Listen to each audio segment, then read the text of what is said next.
All right, tonight we're going to continue on with talking about the head covering, and I got a question, I suppose, related to whether this was only in the assembly or anywhere, and so I thought we'd talk about that tonight. And I have a particular view on that, which I think I mentioned before, but didn't go into a lot of detail on.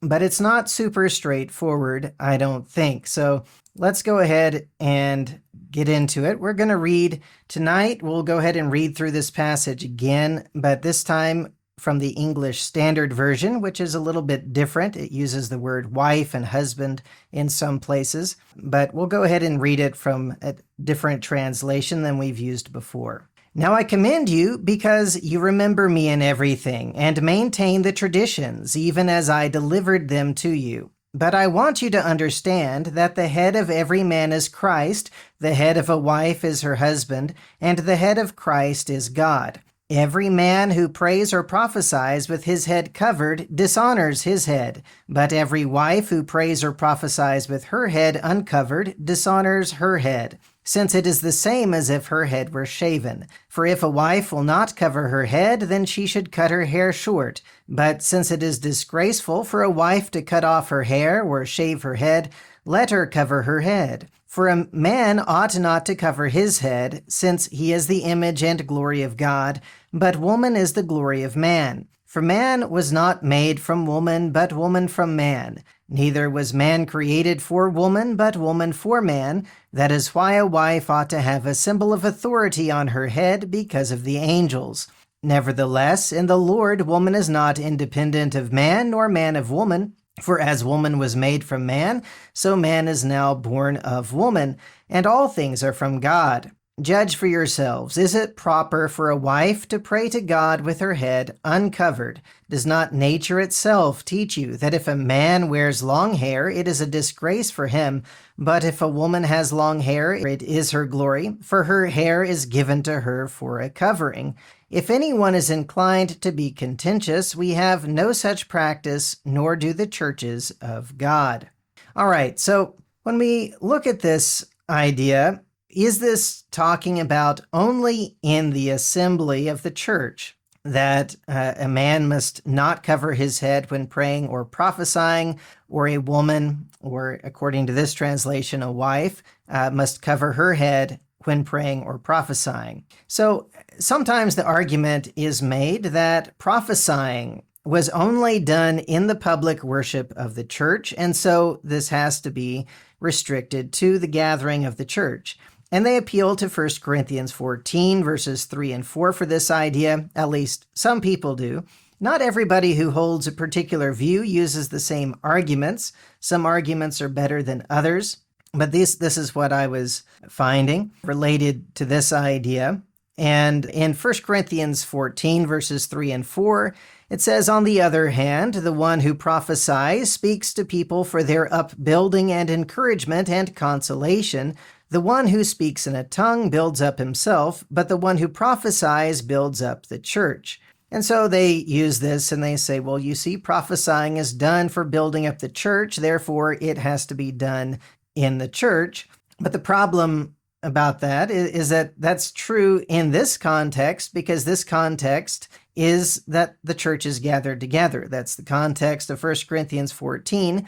In verses 26 through 33, he talks about when you come together, each one has a hymn, a lesson, a revelation, a tongue, or an interpretation. Let all things be done for building up. I don't think people would say a hymn has to be done when we're gathered together as a church.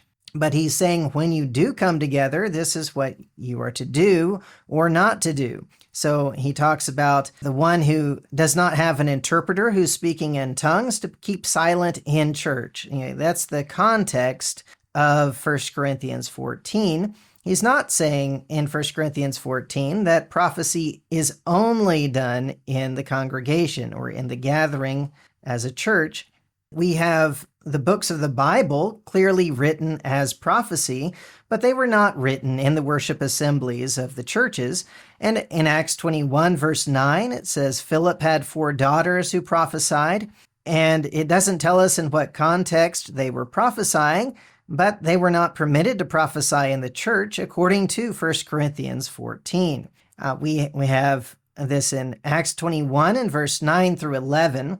So this is when Paul and Luke and others are on their way to Jerusalem, but they stay with Philip on the way. And it says he had 4 unmarried daughters who prophesied. While we were staying for many days, a prophet named Agabus came down from Judea. And coming to us, he took Paul's belt and bound his own feet and hands and said, "Thus says the Holy Spirit, this is how the Jews at Jerusalem will bind the man who owns this belt and deliver him into the hands of the Gentiles."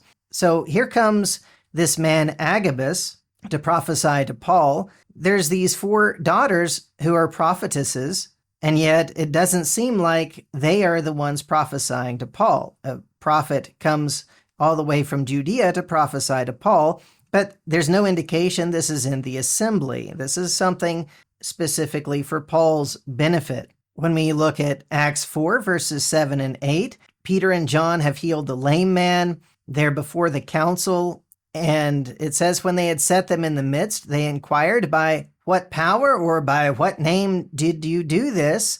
Then Peter, filled with the Holy Spirit, said to them. So he's prophesying. He's speaking directly by the Holy Spirit while he's on trial. This is not a worship assembly of the church. So it's not true. It's not valid. And there's other examples we could use as well. But it's not valid to say prophesying has to be done in the assembly of the church. The first position we're going to look at is that it's not restricted. This teaching on the head covering in 1 Corinthians 11 is not restricted to the assembly. So this is the position that I have. I'm open to being convinced otherwise, but this is what I believe based on the wording. So the first problem we have with restricting the commands to the assembly of the church is that nowhere in the passage does it talk about an assembly until directly after this section. So this part ends in verse 16, then in verse 17, he says, "But in the following instructions I do not commend you, because when you come together, it is not for the better, but for the worse.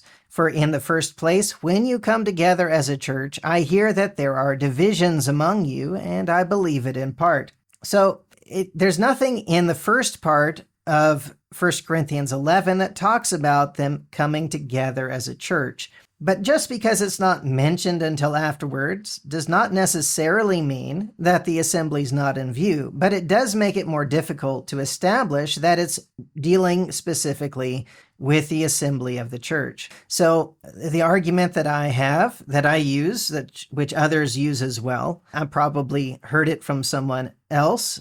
Somebody pointed it out to me that since women are not permitted to prophesy in the assembly of the church, the command regarding the head covering cannot be restricted to the assembly, because it says when they pray or prophesy, but they were not allowed to prophesy in the assembly.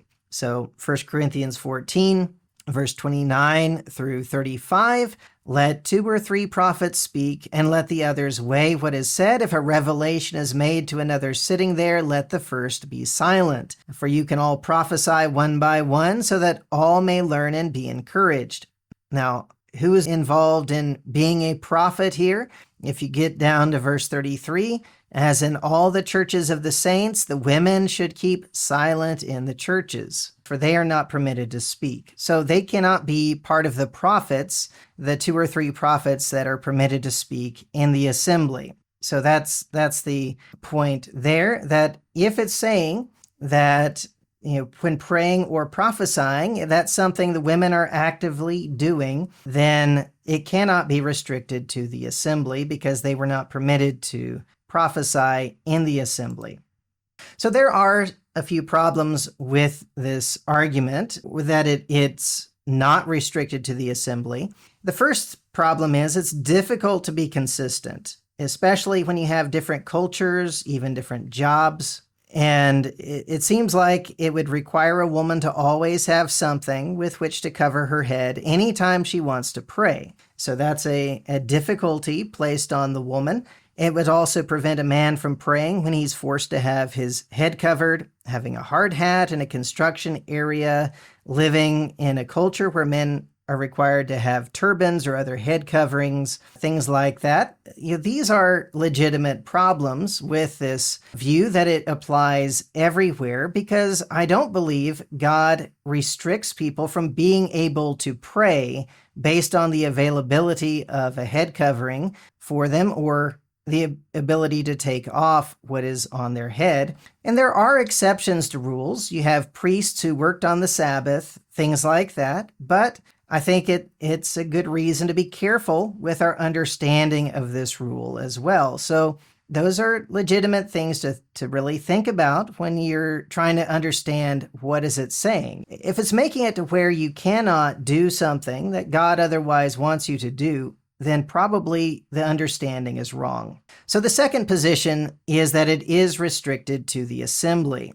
Paul has been talking about individuals leading up to chapter 11, but there's some sort of clear transition in verse 2. He starts praising them for keeping the traditions he delivered. So when he refers to instructions that they are not keeping in verse 17, he's talking about when they assemble there. So that would be the same kind of customs or instructions he's talking about in verse 2 also. That would be the argument that somebody could make. And it's not an unreasonable argument to say, well, in one place he says, I commend you for doing this. And then later on, but in these instructions I do not commend you, that when you come together. Well, then the first one is also when you come together. That's not necessarily so, but it's definitely a possibility.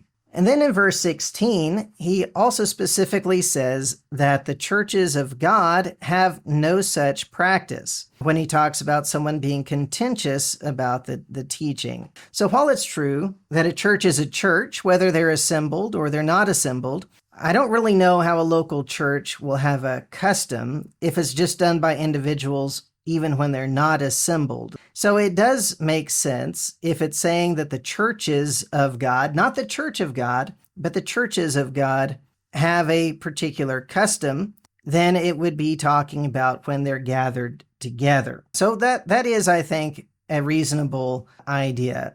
There are reasons to think that this passage is speaking about the assembly of the church. The tradition spoken of in verse 2 could be the same kind of instruction spoken of in verse 17, when it says we have no such practice, nor do the churches of God in verse 16. Those are perhaps reasons to think that this is restricted to the church. The problem with it is, what does it then mean when it says praying or prophesying? Because the woman is not allowed to actively be prophesying in the assembly. And that's how it's worded in the passage. And it also just talks about praying or prophesying, that it's when they do this that it's shameful or it's not proper for a man to cover his head when doing this. But it doesn't refer to who is around or why it is this way. It just says it is.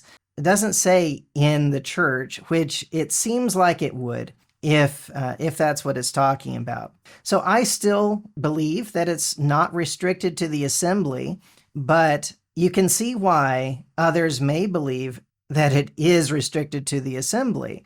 And I don't have a problem with people who come to that conclusion. I think there's reasonable arguments to be made for that. It's not an easy topic. There are some bad arguments made, but not all the arguments are bad. So I think we can look at these things, and perhaps over time, when we see more and more, perhaps we'll come to a clearer understanding, but we certainly need to be patient with one another, even when we disagree over these things. All right, that's my class for today. Thank you.